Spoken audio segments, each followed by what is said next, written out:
हमारा जितना भी सिलेबस है, कितने चैप्टर्स हैं टोटल? 10। यूनिट टेस्ट कितने होंगे? 9। तो first unit test first chapter, last वाले दो उन्होंने इकट्ठे कर दिए, 9th और 10th। एमीन्स के साथ बायोमोलिक्यूल्स आएंगे, ठीक है। तो हमारा फर्स्ट यूनिट टेस्ट होगा 16th को। चैप्टर इज सॉल्यूशंस, ठीक है। तो सॉल्यूशंस चैप्टर को अगर आप सीक्वेंस वाइज चलेंगे, हम रिवाइज करेंगे कौन कौन से मेन टॉपिक्स हैं, उनमें से पेपर में क्या आना है, आपको क्या चीजें नोट करनी है। सॉल्यूशन की डेफिनेशन वेरी मच इजी, मुझे नहीं लगता कि किसी पेपर में ये पूछी जा सकती है, व्हाट इज सॉल्यूशन। नेक्स्ट आता है कंसंट्रेशन टर्म्स। तो कंसंट्रेशन टर्म्स, हम किस तरीके से कंसंट्रेशंस को एक्सप्रेस करते हैं, कौन कौन सी हैं? Molarity. Molarity is number of moles present per litre of volume of solution, per litre of solution. अब इसका न्यूमेरिकल अगर आता है तो हमें डायरेक्ट फॉर्मूला क्या याद रखना है? मोलैरिटी किसके बराबर होती है? जो भी आपको गिवन मास अपॉन उसका molecular mass into 1000 upon volume. इतने ग्राम गिवन कंपाउंड डिसॉल्व किया है 250 ml के अंदर, तो आप वॉल्यूम रहेगा 250, उसको स्टैंडर्डाइज करने के लिए, because molarity is number of moles present per litre of the solution, standardise करने के लिए आप उस वॉल्यूम को किससे डिवाइड कर देते हो? 1000 से, तो वो पलटकर ऊपर आ जाता है। डिटेल आपके पास प्रेजेंट है, हम सिर्फ क्विक रिवीजन करेंगे, ठीक है। मोलैरिटी, दूसरा हमारे पास आती है मोलैलिटी। मोलैलिटी किसके बराबर होगी? नंबर ऑफ मोल्स प्रेजेंट पर किलोग्राम ऑफ, पर किलोग्राम ऑफ सॉल्यूशन या सॉल्वेंट? सॉल्वेंट।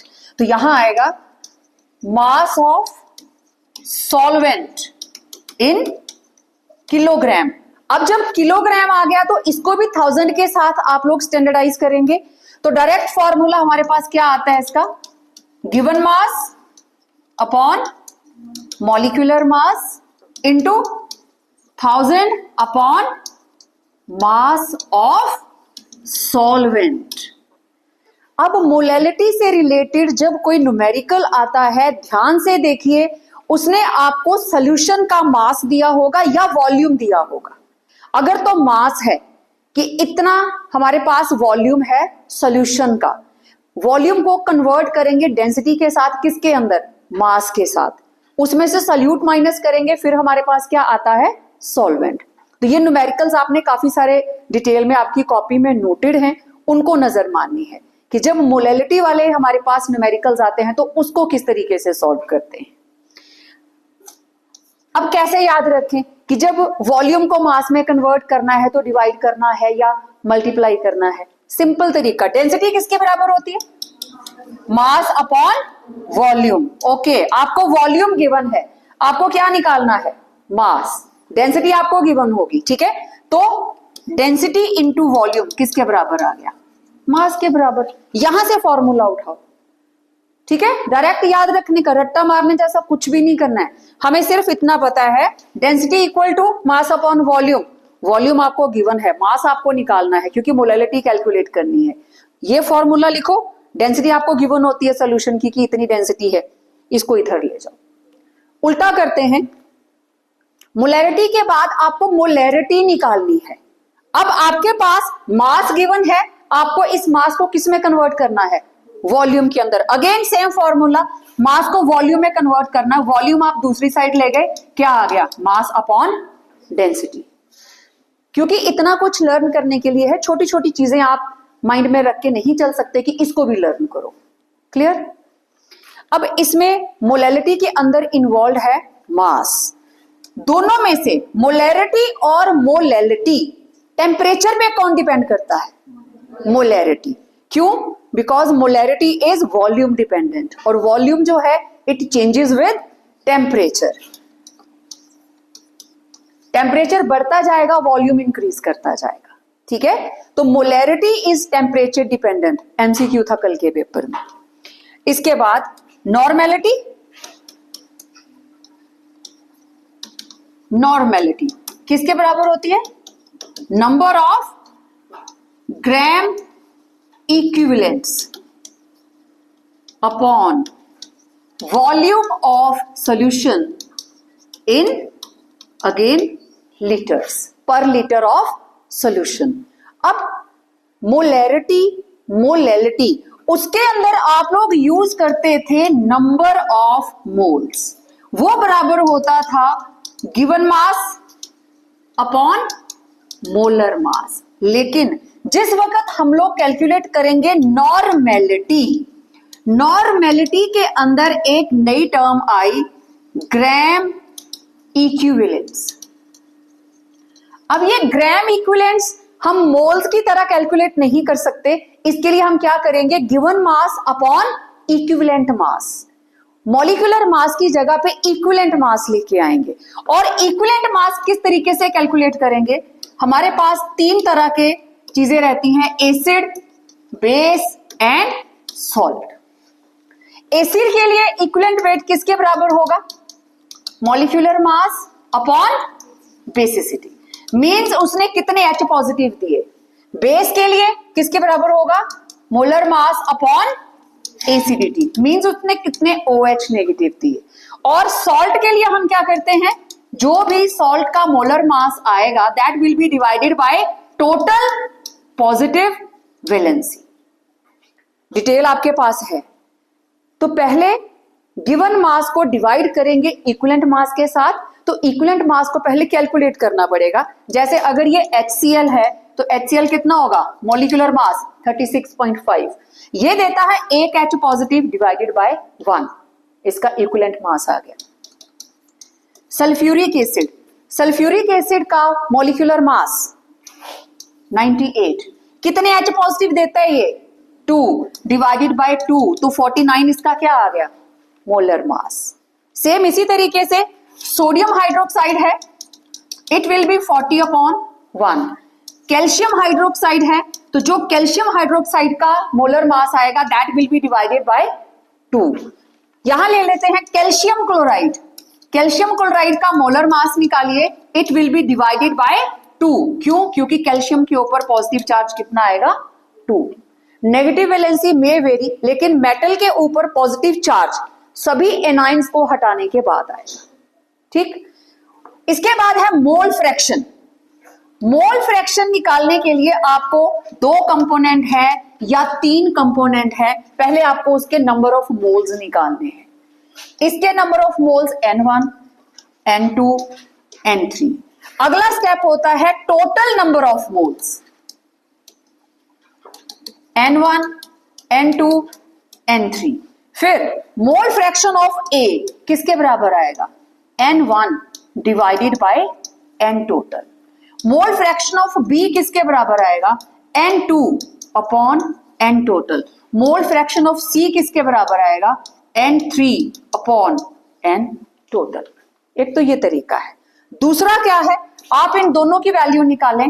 XC किसके बराबर होगा? 1 माइनस XA प्लस XB, क्योंकि जितनी भी मोल फ्रैक्शंस होंगी सभी का सम टोटल किसके बराबर होता है? 1 के बराबर, ठीक। ये तो मैंने जानबूझकर 3 कंपोनेंट लिए, क्योंकि एक न्यूमेरिकल आता होता है कि इतने % इथेनॉल है, इतने % एक कंपोनेंट, इतने % तीसरा। तो कोई भी हो, 2 या 2 से ज्यादा होंगे तभी मोल फ्रैक्शन हम निकालेंगे। तो टोटल नंबर ऑफ मोल्स में कितना है? अगर तो डायरेक्ट आपको नंबर ऑफ मोल्स गिवन है, वेल एंड गुड। नहीं है तो नंबर ऑफ मोल्स किसके बराबर होंगे? जितना इसका गिवन मास अपॉन इसका मोलर मास। कंपोनेंट बी का given mass upon molar mass, component C का given mass upon molar mass, ठीक है। 25% एक है तो 25 डिवाइडेड बाय उसी का मोलर मास।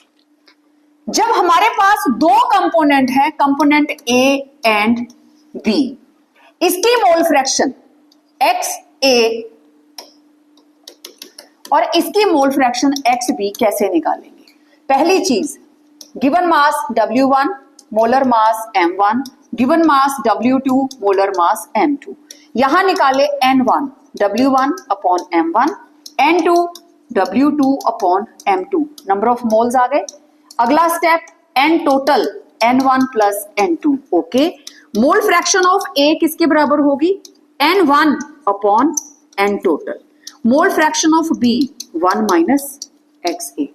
बार बार उसको डिवाइड करने की जरूरत ही नहीं है, एक का आंसर निकाल लिया, दूसरे को क्या करेंगे 1 में से माइनस कर देंगे। क्यों? क्योंकि XA प्लस XB किसके बराबर है? 1 के बराबर। ठीक है, तो मोल फ्रैक्शन आसानी से आप लोग कैलकुलेट कर सकते हैं। पार्ट्स पर मिलियन, अच्छा पार्ट्स पर मिलियन, नंबर ऑफ पार्ट्स एक कंपोनेंट के डिवाइडेड बाय टोटल प्रेजेंट पर मिलियन पार्ट्स 10⁻⁶। तो यहां A का क्या है? मास, मास ऑफ A, नीचे क्या आएगा? Total mass of solution.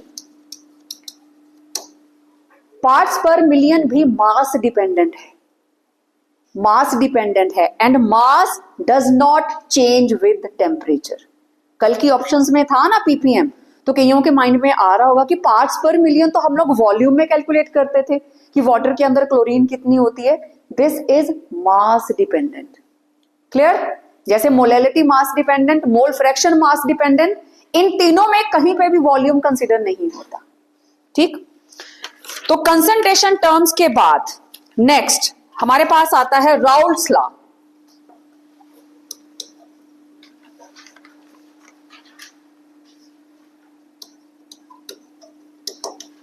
Okay, in general Raoult's law किसके साथ डील करता है? वेपर प्रेशर के साथ। ठीक है, सॉल्यूशन बनाने के लिए हमें मिनिमम 2 कंपोनेंट चाहिए।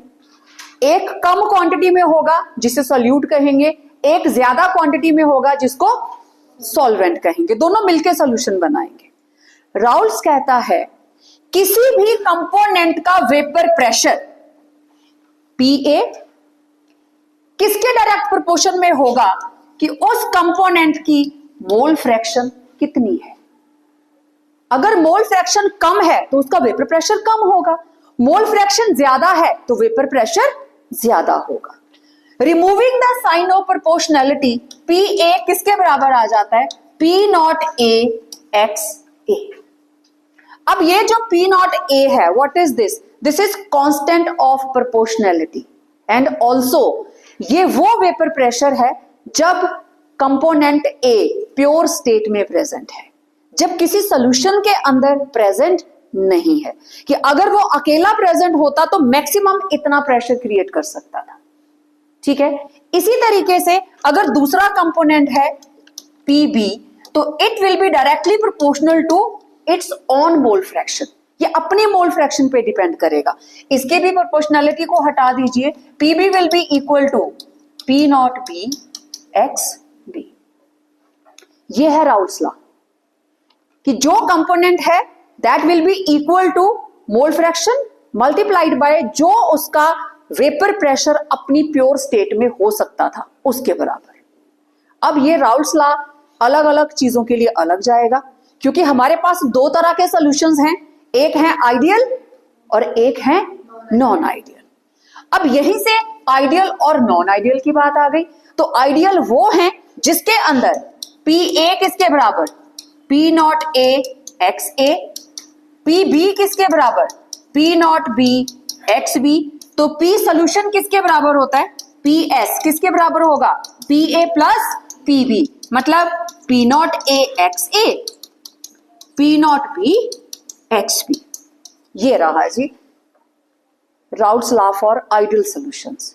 अब नॉन आइडियल के केस में क्या होगा? ये आइडियल, नॉन आइडियल के केस में क्या रहेगा?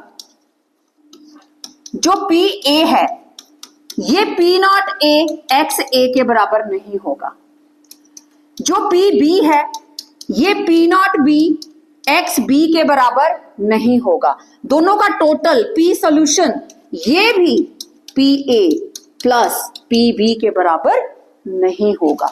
अब पी ए की जगह पे मैं ये लिख दूंगी, पी बी की जगह पे मैं ये लिख दूंगी, जैसे इधर लिखा हुआ है। ठीक, मतलब इन्होंने राउल्स लॉ को फॉलो किया, इन्होंने राउल्स लॉ को फॉलो नहीं किया। तो दोनों में पहला डिफरेंस हम यही लिखते हैं, which obey Raoult's law they are ideal. कौन सी कंसंट्रेशन पे? All concentrations. ठीक है ना। और ये जो नॉन आइडियल है ये बराबर आ ही नहीं सकते, they are non ideal. Okay, अब नॉन आइडियल कितनी तरह के हैं? शाबाश, कितनी तरह के हैं? दो तरह के। कौन कौन से? Positive and negative deviation. Okay, जल्दी से आपको एक डायग्राम बना के बताती हूं। यहां पे X A, mole fraction of A है 1, तो बी कितना होगा? यहां मोल फ्रैक्शन बी की 1 है, तो एक्स ए कितना होगा? मतलब इस लाइन के ऊपर बी कंपोनेंट जरा भी नहीं है, प्योर कौन प्रेजेंट है? ए। तो ये रहा प्योर ए का vapour pressure, this is P naught ए। जैसे जैसे हम इधर को जा रहे हैं, एक्स ए क्या कर रही है? डिक्रीज, और मोल फ्रैक्शन ऑफ बी क्या कर रही है? इंक्रीज। मतलब ये वाला जो हमारे पास ग्राफ होगा ये डिक्रीज करता जाएगा, ए का वेपर प्रेशर कम होता जाएगा। दूसरी साइड ये रहा पी नॉट बी, बी का प्योर वेपर प्रेशर। अब जैसे जैसे हम इधर को जाएंगे बी की वैल्यू बढ़ती जा रही है मोल फ्रैक्शन की, तो ये ग्राफ ऊपर को जाता जाएगा। दोनों को ज्वाइन कर देते हैं। अब ये किसकी लाइन आई? सॉल्यूशन की। ये लाइन किसकी है? पी ए की। ये लाइन किसकी है? पी बी की। और ये क्या आया? P solution. किसके बराबर?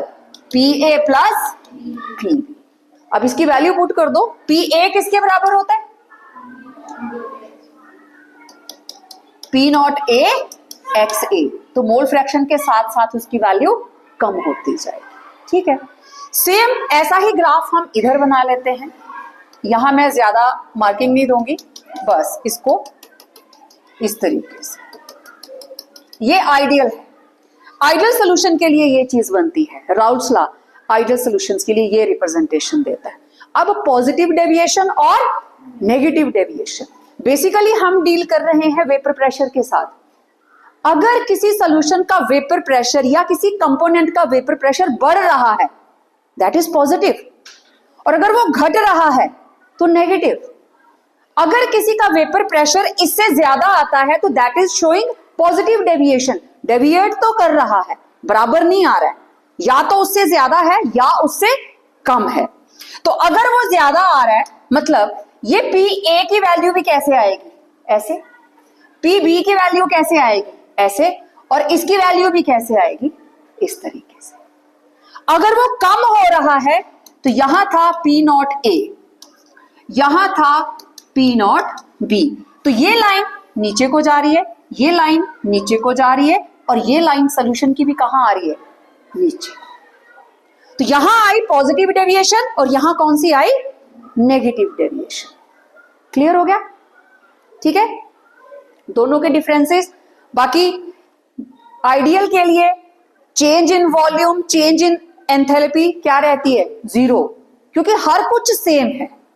लेकिन दूसरों में, नॉन आइडियल में 0 के बराबर नहीं होती, या तो पॉजिटिव होगी या नेगेटिव होगी। तो ये 3 डिफरेंसेस आइडियल नॉन आइडियल में, पॉजिटिव और नेगेटिव में बिल्कुल मैचिंग रहते हैं। एक एक डिफरेंस तो उनकी डेफिनेशन, फर्स्ट डिफरेंस हमेशा डेफिनेशन लिखनी है। राउल्स लॉ को ओबे करते हैं, ओबे करने के बाद आपको नीचे लिखना है, that is P A equal to P naught A X A, P B equal to P naught B X B, फिर उनका पी टोटल। क्लियर? अच्छा, अब जरा एक चीज देखिए, अब ये वेपर प्रेशर इंक्रीज कर रहा है। इस वेपर प्रेशर के इंक्रीज करने में ये ऐसा पॉइंट है जिसमें वेपर प्रेशर सबसे हाईएस्ट है, और दूसरी साइड यहां कोई पॉइंट देखें हम तो ये ऐसा पॉइंट है जिसका वेपर प्रेशर सबसे कम है। ठीक है, मतलब ये हुआ इस पॉइंट के कॉरस्पॉन्डिंग यहां कोई ना कोई मोल फ्रैक्शन आएगी सॉल्यूशन की, कोई ना कोई सॉल्यूशन तो यहां पे भी होगा। और उस सॉल्यूशन का वेपर प्रेशर क्या है, हाईएस्ट, किससे, कंपोनेंट ए से भी और कंपोनेंट बी से भी। मतलब इस कंपोनेंट को बॉयल होने के लिए अगर मैं ये मान के चलूं कि ये रहा इसका 1 एटमॉस्फेयर, ये वेपर प्रेशर जब इसके बराबर होगा तो बॉइलिंग स्टार्ट हो जाएगी, ये वेपर प्रेशर जब इसके बराबर होगा तो बॉइलिंग स्टार्ट हो जाएगी, और ये जब इसके बराबर होगा तो बॉइलिंग स्टार्ट हो जाएगी। अब आप मेरे को ये बताओ, इन तीनों में से सबसे पहले बॉयल कौन करेगा, सेंटर यही करेगा, क्योंकि इसका वेपर प्रेशर बिल्कुल इसके नजदीक है। तीनों को बराबर हीट देंगे तो सबसे पहले ये बॉयल करेगा। ठीक, तो ऐसे सॉल्यूशंस जो पॉजिटिव डेविएशन शो कर रहे हैं और एक पर्टिकुलर मोल फ्रैक्शन के ऊपर आकर they behave as pure liquids, हमने क्या पढ़ा था उसको, जो कांस्टेंट कंसंट्रेशन के साथ बॉईल करते हैं उनको क्या बोलते हैं, एजियोट्रॉप्स। तो एजियोट्रॉप्स दो तरह के होते हैं, कौन कौन से, minimum boiling and maximum boiling. ठीक है, तो इसका वेपर प्रेशर सबसे ज्यादा, इसका मतलब बॉइलिंग पॉइंट क्या होगा, सबसे कम, तीनों से कम होगा। सबसे कम इसका, इससे ज्यादा इसका, और सबसे ज्यादा बॉइलिंग पॉइंट इसका, क्योंकि इसको ज्यादा हीट करना पड़ेगा। मिनिमम बॉइलिंग एजियोट्रॉप मतलब दोनों कंपोनेंट से उसका बॉइलिंग पॉइंट लो होगा। मान लो कंपोनेंट ए का था लेट इट बी 394 और कंपोनेंट बी का था 376 मान लेते हैं। तो इन दोनों से कम मतलब 374, वो किसका आएगा, मिनिमम बॉइलिंग एजियोट्रॉप का। ये दोनों की जो भी वैल्यू होगी, जो सॉल्यूशन बनेगा उसका बॉइलिंग पॉइंट इन दोनों से क्या होगा, कम। अब उल्टा चले, ये रहा 1 एटमॉस्फेयर, इसको यहां तक पहुंचना है, इसको यहां तक पहुंचना है और इसको यहां तक पहुंचना है। सबसे ज्यादा किसको बॉईल करना पड़ेगा, सेंटर वाले को। तो ऐसा सॉल्यूशन जिसका बॉइलिंग पॉइंट अपने दोनों कंपोनेंट से ज्यादा है, that is called maximum boiling azeotrope. Paper में क्वेश्चन क्या था, maximum boiling azeotropes are those which obey या which have non ideal solution with positive deviation और नेगेटिव डेविएशन। क्वेश्चन उसने फ्रंट से बैक वाली साइड को जाके डाला कि यहां पे सॉल्यूशन बना दिया मैक्सिमम बॉइलिंग, और पूछा क्या है, ये पॉजिटिव डेविएशन वाले शो करते हैं या नेगेटिव डेविएशन वाले। तो नॉन आइडियल दो हैं, मिनिमम बॉइलिंग, नॉन आइडियल दो हैं, पॉजिटिव और नेगेटिव डेविएशन। पॉजिटिव डेविएशन देता है तो वेपर प्रेशर बढ़ गया, वेपर प्रेशर ज्यादा होगा तो बॉइलिंग पॉइंट लो होगा, वेपर प्रेशर कम होगा तो बॉइलिंग पॉइंट ज्यादा होगा।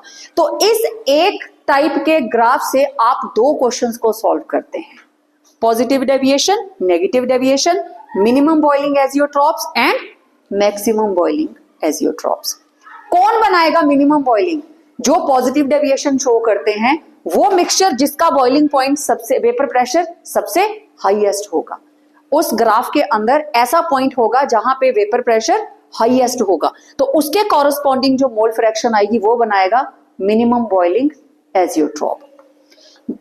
नेगेटिव डेविएशन के अंदर वेपर प्रेशर के कर्व में, vapour pressure curve for solution, there is a point which is having lowest boiling, lowest vapour pressure.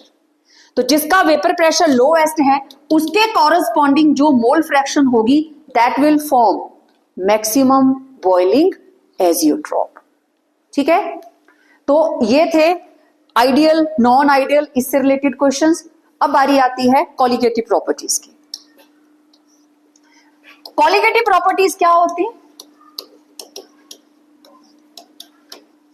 कौन सी properties, which depend upon number, इनको और क्या बोलते हैं, number of particles, which depend upon number of particles, और क्या बोलते हैं, डेमोक्रेटिक प्रॉपर्टीज, है ना। डेमोक्रेटिक मींस सिर्फ नंबर ऑफ वोट से ही हार जीत दैट विल बी डिसाइडेड, किसने वोट डाला that doesn't matter, number.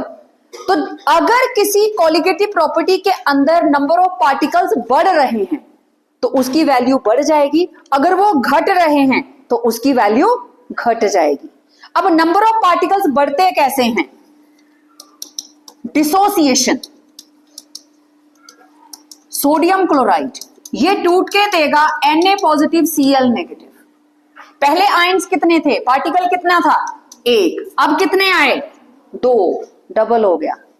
That is why नमक खाने से, नमक ज्यादा खाने से ब्लड प्रेशर क्या हो जाता है, हाई। ठीक, कोलिगेटिव प्रॉपर्टी। ओके, अगर ये एसोसिएट कर जाता है तो आयंस मिलकर क्वांटिटी को कम कर देंगे, number of ions, number of particles कम होते जाएंगे, तो कोलिगेटिव प्रॉपर्टी की वैल्यू कम होती जाएगी।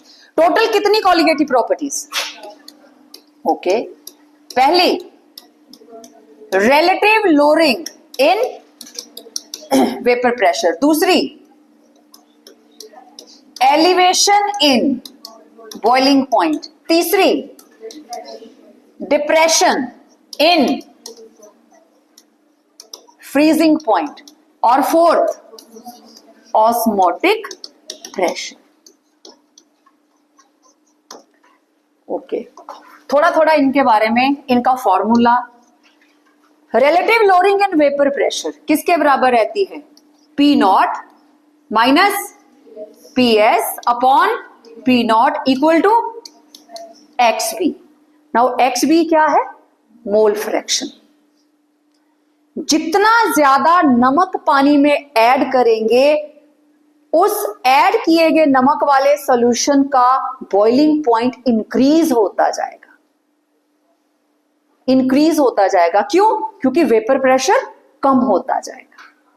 सरफेस के ऊपर वाटर मॉलिक्यूल की जगह कौन ले लेंगे, नमक के पार्टिकल्स। वेपर कम बनेंगे, वेपर कम बनेंगे तो प्रेशर कम होगा, प्रेशर कम होगा, हमें पानी को ज्यादा हीट करना पड़ेगा ताकि उसका प्रेशर एटमॉस्फेरिक प्रेशर के बराबर आ जाए। Concept of vapour pressure details के लिए आपके पास हैं नोट्स। अब एक्स बी किसके बराबर होता है, N2 upon N1 plus N2। तो यहां पे N2 किसके बराबर, W2 अपॉन M2, और N1 किसके बराबर, W अपॉन M1। यही होता है जब हमारे पास होते हैं डाइल्यूट सॉल्यूशंस। डाइल्यूट सॉल्यूशंस तो हम N2 को स्किप कर जाते हैं, तो हमारे पास वैल्यू क्या रहेगी, P naught minus P S upon P not किसके बराबर, N2 अपॉन, ये पूरा है ना, तो इसको हम इग्नोर कर देते हैं, सिर्फ आएगा N2 अपॉन N1, या किसके बराबर आएगा, W2 upon M2, W1 upon M1। तो ये किसके बराबर आएगा, W2 upon M2 equal to, ऊपर क्या आ जाएगा, M1 अपॉन W1। ठीक है, कई बार आप लोगों को डायरेक्ट मोल फ्रैक्शन दी होगी, नहीं दी होगी, नंबर ऑफ मोल्स दिए गए होंगे, लेकिन अगर सॉल्यूशन डाइल्यूट नहीं है तो न्यूमेरिकल आपको किस तरीके से सॉल्व करना है मैं यहां बता देती हूं। जो भी आपके पास, आप लिखेंगे W2 अपॉन M2 अपॉन, नीचे है W1 upon M1 plus W2 upon M2। एक न्यूमेरिकल है सैंपल पेपर्स के अंदर मैंने सॉल्व किया हुआ, इसको अलग सॉल्व करें एक आंसर आ जाएगा, इसको अलग सॉल्व करें एक आंसर आ जाएगा, इसको अलग सॉल्व करेंगे फिर उसका आंसर निकालेंगे। ऐसे केस में ऐसे नहीं करना कि आप इसको इग्नोर कर देंगे, सिर्फ डाइल्यूट सॉल्यूशंस के लिए हम पहले वाले फॉर्मूला को लेते हैं। जब न्यूमेरिकल के अंदर आएगा वहां पे आपको दोनों चीजें गिवन होंगी, ए का भी मास गिवन होगा, बी का भी गिवन होगा, तो उसमें फॉर्मूला ये फुल फ्लेज लगाना पड़ेगा। आपके पीडीएफ वाले जो नोट्स हैं उसमें मैंने ये वाला न्यूमेरिकल सॉल्व किया हुआ है इस टाइप का। ठीक है, ये था relative lowering in vapour pressure. अब elevation in boiling point, delta TB it is equal to KB M. elevation in boiling point, it is directly proportional to molality, number of moles of solute, कितने आपने उसके अंदर add किए, molality पे depend कर रहा है। ये आ गया, प्रोपोर्शनैलिटी का साइन हटाया, this is constant of proportionality. Molality किसके बराबर होती है? Given mass upon molar mass into 1000 upon mass of solvent. Delta TB किसके बराबर आया? KB, WB upon MB, 1000 upon WA. Maximum numericals में पूछा जाता है मोलर मास निकालें, सब कुछ गिवन होगा। समटाइम्स डायरेक्ट डेल्टा टी भी नहीं दिया होता, सॉल्यूशन का दिया रहता है, सॉल्वेंट का दिया रहता है, वहां से आपको डेल्टा टी भी निकालना पड़ेगा पहले। ठीक, न्यूमेरिकल्स आपने काफी सारे करे हैं इसके। अब यहां से एक क्वेश्चन आता है, केबी। केबी को क्या बोलते हैं? मोलल एलिवेशन कांस्टेंट और ebullioscopic. This is molal elevation constant और एबिलियोस्कोपिक कांस्टेंट। ठीक है, ओके। अब इसको डिफाइन करना है, ये क्वेश्चन मैंने पढ़ा है। डिफाइन मोलल एलिवेशन कांस्टेंट और मोलल डिप्रेशन कांस्टेंट। किस तरीके से डिफाइन करेंगे? अब हम इसको यहां से पिक करेंगे। अगर मोलैलिटी इज इक्वल टू 1 तो डेल्टा टीबी किसके बराबर आ गया? केबी। इसका मतलब मोलल एलिवेशन कांस्टेंट क्या है? This is elevation in boiling point when molality of the solution is unity. ठीक है, यूनिमोलल, यूनिमोलल, एक मोल सब्सटेंस प्रेजेंट है 1 किलोग्राम सॉल्वेंट के अंदर, दैट इज 1 मोलल। तो उस कंडीशन में जितना एलिवेशन इन बॉइलिंग पॉइंट आएगा that will be equal to molal elevation constant. Depression की बात करें, सेम चीज, delta T F is equal to K F M. Okay, M is equal to 1 तो डेल्टा टी एफ किसके बराबर आ जाएगा? K F. This is molal depression constant. Same definition, this is depression in freezing point when molality of the solution is unity और molality of the solution is 1, whatever is comfortable with you. Clear? ये दो questions यहां से definition पूछी जा सकती है कि मोलल एलिवेशन कांस्टेंट या मोलल डिप्रेशन कांस्टेंट क्या होता है। क्लियर? सेम मोलैलिटी की वैल्यू पुट करें, delta T F equal to K F W B upon M B into 1000 upon W A. Same वही चीजें, एम बी निकालने को बोला जाएगा, डेल्टा टी एफ गिवन होगा, या फिर सॉल्यूशन का भी आपको फ्रीजिंग पॉइंट गिवन होगा और प्योर सॉल्वेंट का भी गिवन होगा। दोनों को माइनस करेंगे तो आपके पास डेल्टा टी एफ आ जाएगी। क्लियर?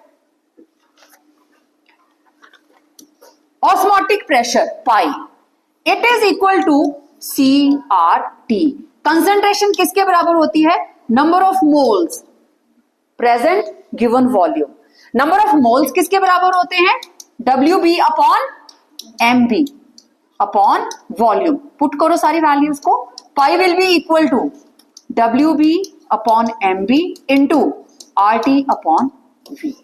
अगेन चारों की चारों कॉलिगेटिव प्रॉपर्टीज एक चीज के लिए कॉमन है, they all are use to calculate molar mass. किसका? सॉल्यूट का, एम बी। जो कंपोनेंट ज्यादा क्वांटिटी में है दैट इज सॉल्वेंट, वो ए, और जो कम क्वांटिटी में है वो नंबर 2 पे आएगा, सॉल्यूट। एम बी आप लोगों को कैलकुलेट करना है। ठीक, फिर क्वेश्चन आता है, शो दैट, कोई भी कॉलिगेटिव प्रॉपर्टी को आपको ये प्रूव करना है that it is a colligative property. Relative lowering in vapour pressure is a colligative property. कैसे करेंगे? फॉर्मूला लिखेंगे, this is equal to mole fraction, that is it depends upon number of moles. Number of moles mean number of particles. That is why it is a colligative property. इधर it depends upon molality, that is number of moles means number of particles, again molality, और यहां पे क्या आई, concentration, concentration again क्या आ गए, number of moles। तो चारों की चारों प्रॉपर्टीज में से जिसको भी बोला जाए show that it is a colligative property, how will you prove, बस उसको मोल के बराबर ले आइए, जब मोल आ गया नंबर ऑफ पार्टिकल्स आ गए, क्लियर। फिर आता है एबनॉर्मल मॉलिक्यूलर मासेस। अगर तो कोई ऐसा कंपाउंड है जो ना तो डिसोसिएट करता है ना एसोसिएट करता है, तो उसकी वैल्यू सेम रहेगी, उसका मोलर मास जो पहले था डिसॉल्व करने के बाद भी सेम रहेगा। तो उस केस में जो उसका ऑब्जर्व्ड मोलर मास है वो किसके बराबर आएगा, थ्योरेटिकल के। और हमारे पास एक फैक्टर है वैन हाफ फैक्टर आई, ये क्या कहता है, वैन हाफ फैक्टर, ये किसके बराबर होता है, observed colligative property upon theoretical colligative property, दोनों को डिवाइड कर दें, you will get van't Hoff factor. Van't Hoff factor हमें हेल्प करेगा कि कोई हमारे पास जो भी गिवन सॉल्यूट है वो डिसोसिएट हुआ है या एसोसिएट हुआ है, आयंस बढ़ रहे हैं या घट रहे हैं, एबनॉर्मल मॉलिक्यूलर मासेस को कैलकुलेट करने में हेल्प करेगा कि अगर वो डिसोसिएट किया तो कितना, डिग्री ऑफ आयोनाइजेशन क्या है, एसोसिएट किया तो डिग्री ऑफ एसोसिएशन क्या है, ठीक है। अब अगर ये दोनों बराबर हैं, ये है नॉन इलेक्ट्रोलाइट, ना तो टूटता है ना आपस में जुड़ता है, तो दोनों बराबर, आई किसके बराबर होगा, colligative property, it is inversely proportional to molecular mass, हमेशा नीचे आ रहा है, इसका मतलब आई किसके बराबर होगा, M T upon M O, theoretical ऊपर चला जाएगा और ऑब्जर्व नीचे आ जाएगा, ऑब्जर्व का मतलब प्रैक्टिकल एक्सपेरिमेंटल वैल्यू। अब यहां पे M T upon M O दोनों बराबर हैं तो आई की वैल्यू क्या आएगी, 1, ठीक है। नॉन इलेक्ट्रोलाइट के लिए आई की वैल्यू क्या आएगी, 1, तो this is ideal condition, okay. अब अगर हमारे पास डिसोसिएशन होती है, मेरे पास ए बी था, ये बन गया A positive B negative, sodium chloride था, ये बन गया Na positive Cl negative, ions कितने बन गए, 2, यहां पे मोलर मास था 58.5, अब ये जो 58.5 है 2 में डिवाइड हो गया, तो पर पार्टिकल मास क्या हो गया, डिक्रीज। यहां एक पार्टिकल का मास था 58.5, यहां कितने पार्टिकल बन गए, 2, पर पार्टिकल मास कितना हो गया, हाफ, मास क्या कर गया, डिक्रीज, ओके। तो यहां पे मॉलिक्यूलर मास क्या कर गया, डिक्रीज, कब, जब डिसोसिएशन हुई। और colligative property is inversely proportional to molar mass, ये अगर डिक्रीज किया है तो कॉलिगेटिव प्रॉपर्टी क्या करेगी, इंक्रीज। तो आयोनाइजेशन जब होती है कॉलिगेटिव प्रॉपर्टी की वैल्यू क्या कर जाती है, इंक्रीज, क्यों, क्योंकि नंबर ऑफ आयंस क्या कर गए, इंक्रीज। एसोसिएशन में उल्टा होगा, n पार्टिकल्स हैं, n पार्टिकल्स एसोसिएट करके एक पार्टिकल बना लेते हैं।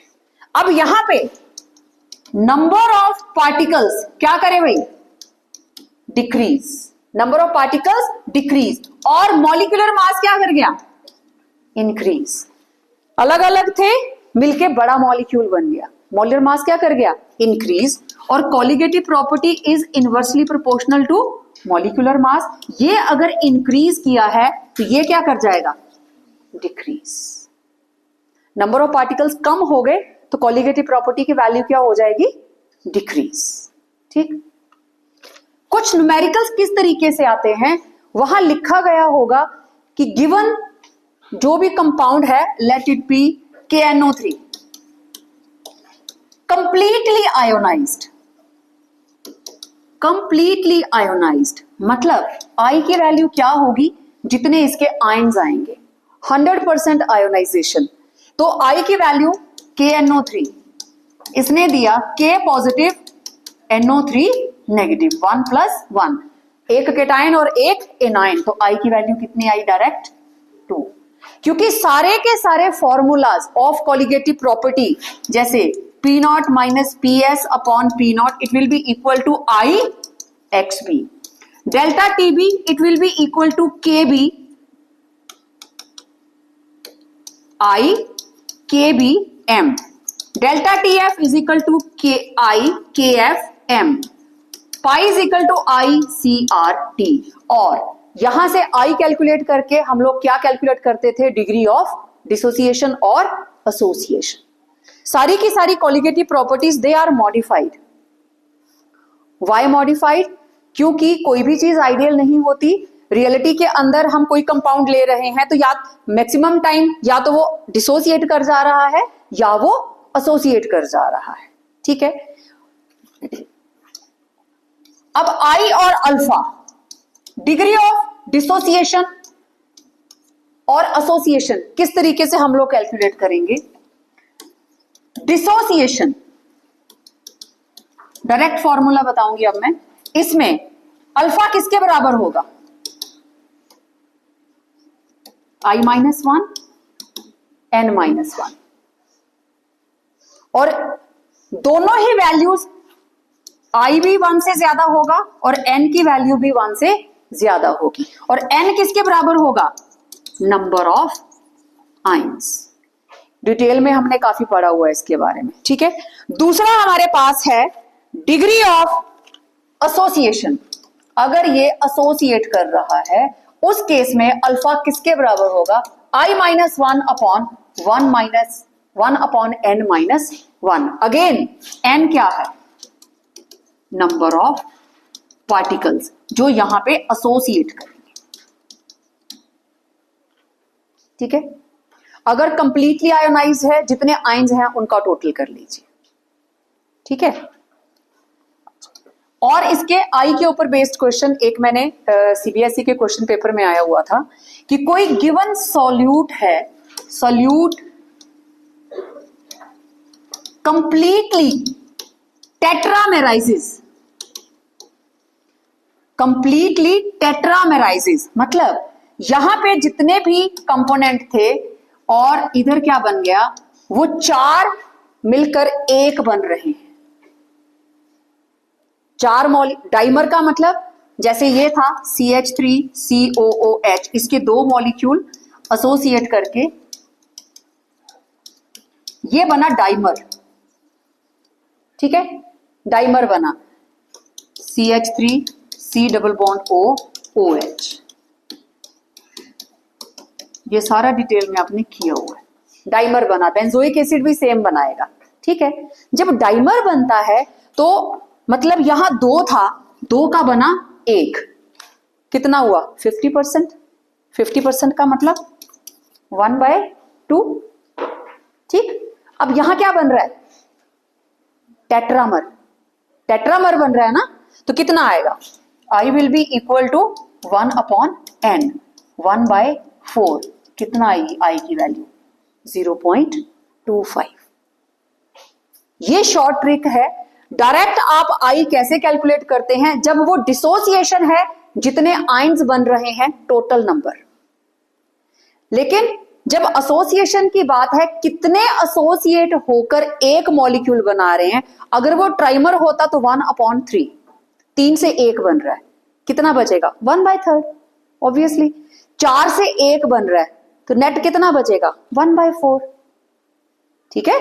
तो 1/n करके आप डायरेक्ट I की वैल्यू निकाल सकते हैं. ओके.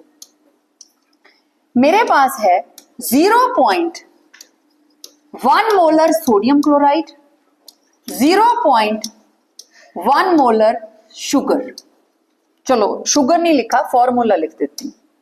C12H22O11. बताओ दोनों में से हाई ऑस्मोटिक प्रेशर किसका होगा? दोनों में से कौन ज्यादा elevation in boiling point create करेगा? कोई भी कॉलिगेटिव प्रॉपर्टी ले लो, कौन करेगा? सोडियम क्लोराइड कैसे टूटेगा? Na positive Cl negative. तो यहां पे I क्या कर जाएगी? इंक्रीज. उधर शुगर जो है डिसोसिएट नहीं होगी, इट विल रिमेन शुगर। तो नंबर ऑफ पार्टिकल्स कितने रहेंगे? एक। यहां नंबर ऑफ पार्टिकल्स कितने कर गए? दो। जितने ज्यादा number of particles, colligative property की वैल्यू भी उतनी ही ज्यादा। तो इस तरह का कोई क्वेश्चन आए तो आप कैसे देखेंगे? जो भी कोलिगेटिव प्रॉपर्टी पूछी जाएगी जिसके नंबर ऑफ आयंस ज्यादा होंगे उसकी कोलिगेटिव प्रॉपर्टी की वैल्यू ज्यादा होगी। ठीक है। और इसके अलावा न्यूमेरिकल्स के अंदर हाँ, डिसोसिएशन होती है तो आई की वैल्यू इंक्रीज कर जाती है, एक से ज्यादा हो जाएगी। एसोसिएशन होगी तो आई की वैल्यू कम हो जाएगी। तो एमसीक्यू के अंदर पूछा जाने वाला question I is equal to 1, greater than 1, less than 1। I की वैल्यू ज्यादा कब होगी? जब नंबर ऑफ आयंस बढ़ेंगे। कब बढ़ते हैं? डिसोसिएशन में। कब घटते हैं? एसोसिएशन में। तो this is for dissociation, this is for association. और जब नॉन इलेक्ट्रोलाइट है, in case of ideal solutions, I will be equal to 1। तो मेरे ख्याल से सारे का सारा चैप्टर आप लोगों का रिवाइज हो गया है। बचे हैं न्यूमेरिकल्स। क्या क्या क्वेश्चंस पूछे जा सकते हैं? डिफरेंसेस वाले जितने भी क्वेश्चंस हैं उनको अच्छे से तैयार करना है। मोलैलिटी, नॉर्मेलिटी और मोलैरिटी, इनके आपस में इंटरकनेक्टेड छोटे छोटे फॉर्मूलाज आपने लिखे हुए हैं, छोटे छोटे न्यूमेरिकल्स। 2 मोलर सोल्यूशन की मोलैरिटी निकालो, तो सारे आप लोगों ने प्रैक्टिस करने हैं अच्छे से। ठीक है। और कल टाइम होगा तो हम एमसीक्यूज को थोड़ा सा चेक करेंगे। ठीक है।